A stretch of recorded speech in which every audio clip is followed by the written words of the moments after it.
Hi, I'm Mark Gaylor, Sony Alpha Ambassador, and in this series of short video tutorials we're going to deep dive into Sony's new menus that we see on cameras such as the A7 IV and the Alpha 1. So without much further ado, let's get started. One of the best new features of the late model Sony Alpha cameras is its save load settings.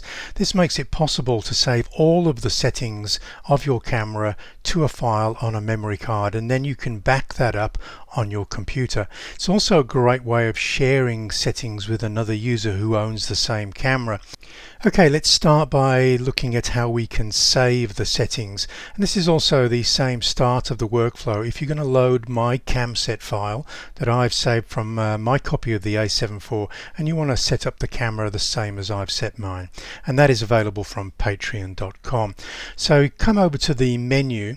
You're looking for that yellow setup page 2, reset save settings, and then go to the save load settings option. Now you can now hit the save option, hit the center key in the control wheel there on the right side of the camera, and then you can enter a file name.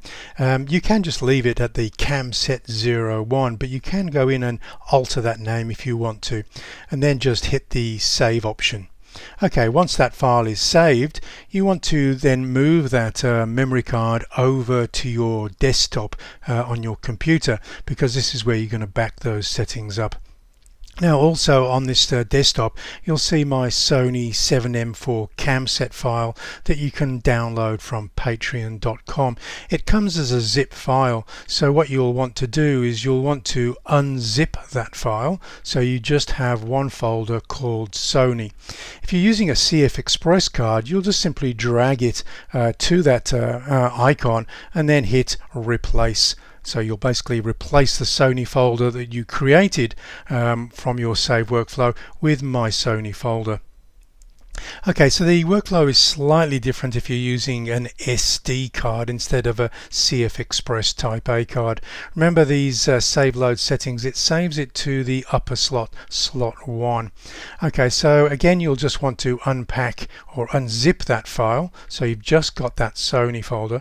You'll now want to open up your SD card so you can look at the directories, and what we're going to do is hit that private, and then you'll see that Sony folder there. So once I drag that into the private folder, it'll invite me to replace that with my Sony folder. Okay, so I've effectively then copied my Sony settings, my camset settings, onto your memory card. You'll then take that memory card, put it back in slot 1, go to save load settings, and then hit load. Now I've named my camset MG for Mark Gaylor, and you'll see that I saved that on the 24th of November 21 there. And then we will just select OK. You do get this warning screen saying it's going to overwrite your existing settings, but if you've backed up your own settings to your computer first, that's no great shakes, because you can always restore your own settings later if you prefer to use yours rather than mine.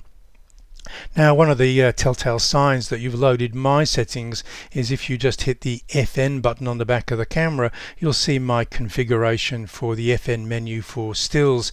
I have the finder frame rate in the upper right hand corner there, so when I'm shooting action sports I can set the finder frame rate to the higher frame rate, and then lower it to standard when I'm shooting landscape or portraits where the subjects aren't moving rapidly.